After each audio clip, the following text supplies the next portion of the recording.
Со ова предлог законско решение за измени и дополнување на Законот за готовински плаќања и за регистрирање на готовинските плаќања, бараме во законот да се појаснат одредени недоречености во врска со сервисирањето на GPS терминалот и на криптомодулот на фискалната апаратура. Имено сведоци сме на она што се случуваше на поплаките на даночните обврзници, а поврзано со плаќањето на една дополнителна давачка во висина од 60 евра, која што беа должни да ја плаќаат кон лиценцираните од државата производители и трговци со фискална апаратура. Согласно ова, предлагаме да сервисирањето на GPS терминалот и криптомодулот влезе во членот 16 став 1 како нова алинеја после алинејата 5 на веќе постоечките, каде што се дадени обврските кои што ги има производителот, односно трговецот на фискални каси. Имено во членот 16, покрај тоа што производителот и трговецот со фискални каси е должен да обезбеди банкарска гаранција, да има и да обезбеди редовно резервни делови и техничка помош и сервисирање на фискалната апаратура, каде што е должен да има најмалку 3 сервисни центри на ниво на Република Македонија,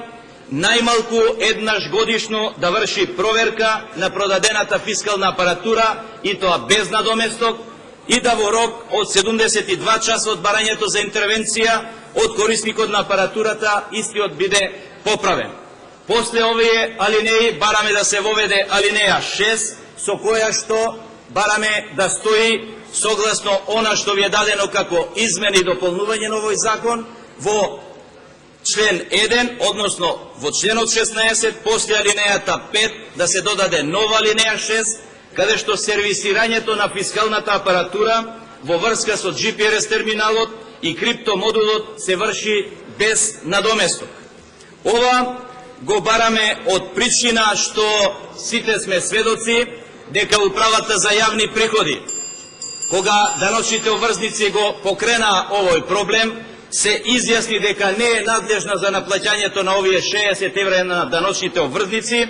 а додека оние кои што државата ги лиценцираше, на оние кои што им даде лиценца да бидат производители и трговци на оваа фискална апаратура, се покажа и односно го преќутија сето ова. Од друга страна, добивме мислење од Министерството за финансии, каде што самите, дали од незнаење, дали од нешто друго, прават дека сето ова ќе доведело до негативни фискални импликации врз буџетот на Република Македонија. Ова, почитувани колеги, воопшто не држи, бидејќи се работи за една давачка која што даночните обврзници се должни да ја даваат кон производителите, односно лиценцираните трговци на фискална апаратура. Се работи или за незнаење од страна на Министерството за финансии, или се работи за намерно одвлекување на она што е проблем. Се работи за околу 10 милиони евра кои што треба од даночните обврзници на Република Македонија да се слеат во касите на оние кои што државата им дала право да продаваат и да ги сервисираат фискалните каси. Она што ние го бараме е да сите овие кои што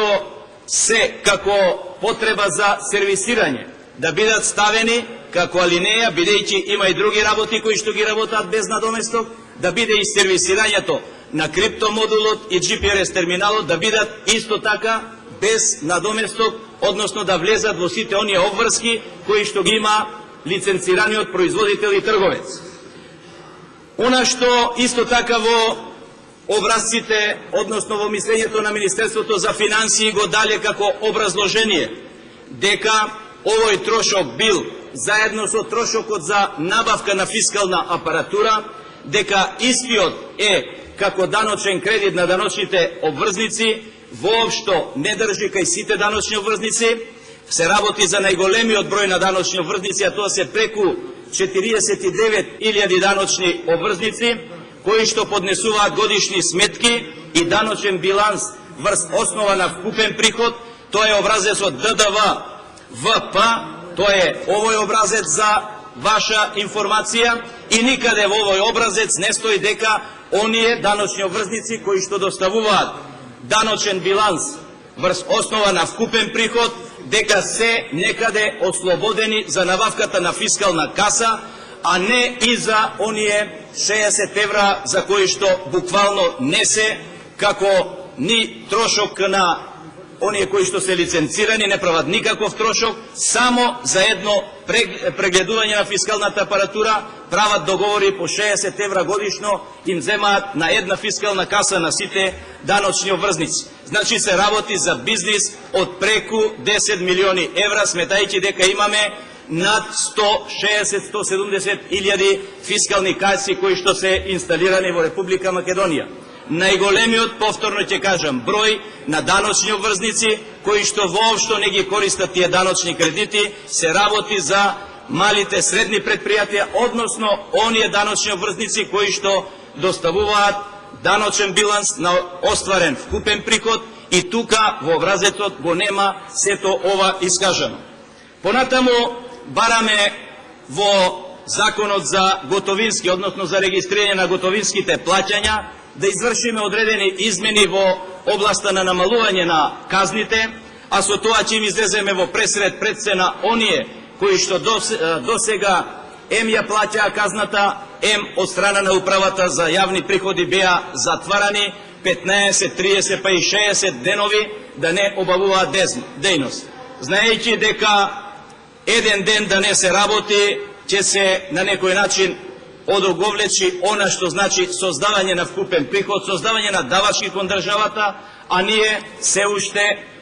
правиме да даночните обврзници покрај плаќањето на казната за една мала ситница која што ќе ја констатираат инспекторите, истите бидат затворени и во тие 15, 30 и 60 дена воопшто да не можат да обувуваат дејност. Најголемиот дел од овие работи ќе ви кажеме дека се работат и селективно, бидејќи сведоци сме на партиското влијание во институциите и затоа се случува да одредени бизниси, одредени предпријатија и даночни обврзници кои што обавуваат одредена дејност, намерно да бидат за било каква ситница, а знаеме дека во членовите од 20 па натаму се дадени тие казни и во тие казни се наредени една работа да ја немаат и за таа една работа истите се казнуваат и со глоба, и со затварање на бизнисот. Од таа причина, во делот на казните на даночните обврзници предлагаме намалување на мерката затварање на објектот за невоведен фискален апарат, како и намалување на паричната давачка, глоба за констатирани неправилности и неслагање на фискалната каса со затечениот промет, а предлагаме да оние обврзници кои во роковите, утврдени со записниците кои што ќе ги направат инспекторите за јавни приходи, кои што ќе ја платат во законски утврдениот рок глобата, да бидат поштедени од затварање.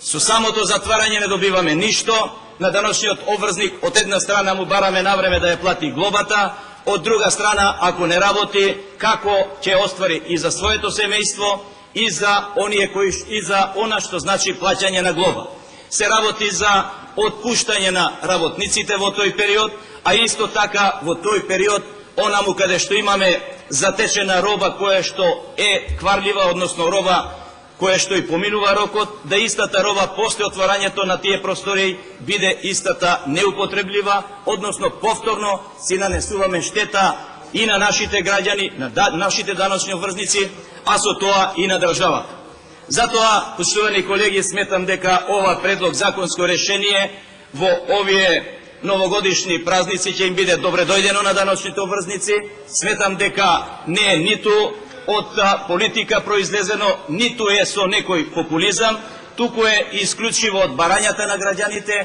од барањата на даночните обврзници кои што се соочени со ваквите селективни казни, со селективните затварања и со се она што се нарекува политика и во развојот на самиот бизнис. Затоа во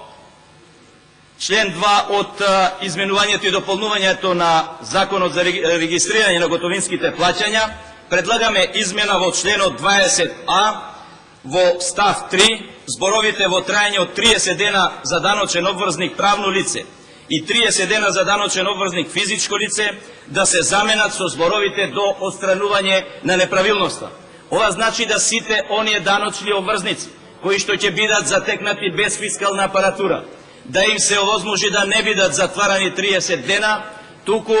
да истите бидат затварани, односно да бидат затворени до моментот додека не воведат фискална апаратура, што е и основната цел на државата, да ги натераме даночните обврзници да воведат фискална апаратура и нормално да можат да продолжат да работат и да создаваат приход и за себе и за државата. Во ставот 4 зборовите во трајање од 15 дена за даночен обврзник правно лице и 15 дена за даночен обврзник физичко лице се заменуваат со зборовите до плаќање на глобата. Ова се однесува за оние даночни обврзници кај што ќе се констатира да има било каква неправилност од типот на неслагање на фискална каса. Тоа се даночни обврзници кои што имаат фискални каси, кои што го регистрираат прометот, меѓутоа доколку влезе инспектор и најде и најмала грешка во сите овие работи, предвидено е да истиот биде затворен и да плати глоба. Она што го предлагаме сега е да таквите даночни обврзници бидат поштедени од затварање до плаќање на глобата. Ако не ја платат глобата, мерката затварање повторно си стои. Меѓутоа сите оние кои што ги плаќаат глобите, кои што ќе ја платат глобата во текот на оние 48 часа по добивањето на записникот, сметаме дека не би требало да се затварат, дека треба да работат и дека треба да остваруваат и приходи за себе и за државата и да ја платат глобата. Ова го зборуваме бидејќи најголем дел онаму каде што се врши оваа селекција, одредени даночни обврзници согласно оние членови 20 Д и Г, таму веќе е предвидено да истите им се дозволи отварање, меѓутоа сакаме да влезе законски, да се знае дека нема затворање доколку даночниот обврзник ја плати глобата која што му е изречена.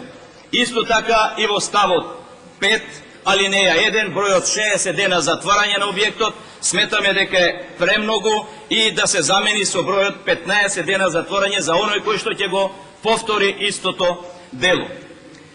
Членот 3 како измена и дополнување на Законот за регистрирање на плаќањата, во членот 21 став 1 вршиме намалување на износите на казните и износот 2000 евра, бараме да се замени со износот 1000 евра. Овде станува збор за оние даночни обврзници кај кои што ќе се констатира дека има одредена разлика во износите на фискалната каса и за тоа сметаме дека 1000 евра како казна се доволни за да даночниот обврзник, ако ја плати, ем да не биде затворен, ем ако сака управата за јавни приходи да направи ред и дисциплина, може повторно после една недела нека го казни уште 1000 евра ако не постапил онака како што треба. Меѓутоа, како единечна казна, сметаме дека 1000 евра во овие услови е и таа е голема, меѓутоа сметаме дека 50% ги намалувавме сите казни, односно сите глоби кои што се изречени. Исто така во членот 21 износот од 2500 евра го заменуваме со износ од 1000 евра, а износите од 30%, бидејќи 30% не се знае од кој износ, односно најголемата казна, сметаме дека да биде во единечна сума од 300 евра во денарска противредност, со тоа што нема да се прават малверзации околу тоа колку се 30% од највисоката, најмалата казна или ред други работи. Исто така во членот 5, каде што казната е предвидена 5000 евра, се заменува со бројот 2000 евра и одмерената казна од 30% се заменува со 600 евра во денарска противредност. Сметаме дека сето она што го прават даночните обврзници и кога ќе им се најде одредена грешка во нивните слагања на фискалната каса, оваа казна е преголема и истата сметаме дека треба да се намали. И на крај предвидуваме во членот 6 од предлог законското решение за изменување и дополнување на Законот за регистрирање на плаќања, односно во членот 21г, каде што се дадени обврските на даночниот обврзник, односно на производителот и лиценцираниот трговец со фискални каси, да се додадат зборовите, односно по точката 4 да се додаде нова точка, која што гласи доколку не изврши сервисирање на расипаните GPRS апарати и криптомодул на корисникот на фискална апаратура. Исто така сметаме и дека како член 7 е дадено дека членот 22 се бриши. Почитувани колеги, сметам дека законското решение е добро за даночните обврзници, добро е за државата и добро е за сите нас, бидејќи онаму каде што има дуќани, продавници и било што нема да бидат затварени, туку само ќе бидат казнувани. Благодарам.